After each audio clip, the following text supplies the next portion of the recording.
A 1-year-old pale-looking boy presents with a 2-week history of high-grade fever and ecchymosis. The boy has achieved all developmental milestones on time and has no past history of illness. Laboratory investigations reveal the following: hemoglobin of 5.5 gram, which is very low, WBC count of 112,000 per millimeter cube, platelets of 15,000 per millimeter cube, which is very low, ESR of 105 for first star, which is high. The boy is referred to a hematologist who suspects that he may be suffering from a neoplastic proliferation of immature B cells. The physician decides to perform flow cytometry analysis. I hope everyone knows what a flow cytometry analysis is, how it functions. Detecting which of the following markers would help confirm the suspected diagnosis. Okay, so this is basically asking you that which B cell marker is required for the analysis. So option A is MHC2 class 2. Okay, option B is CD3 TCR.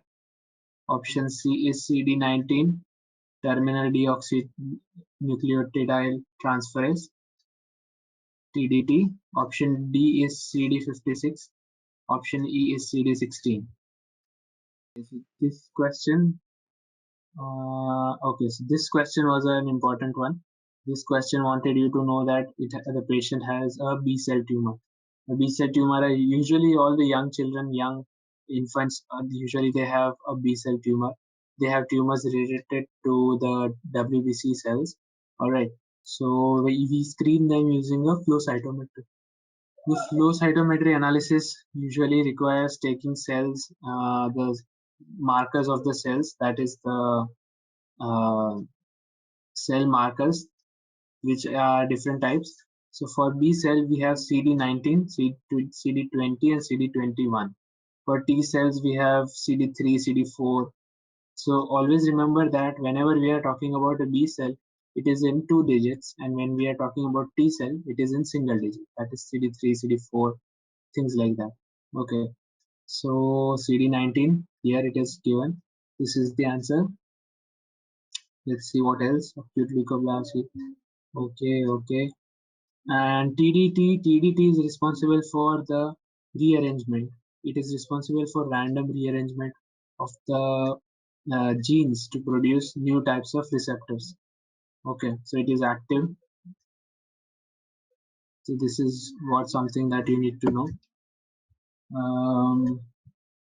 Other MHC class 2, this is of course present in CD8. This is responsible for CD4 cell.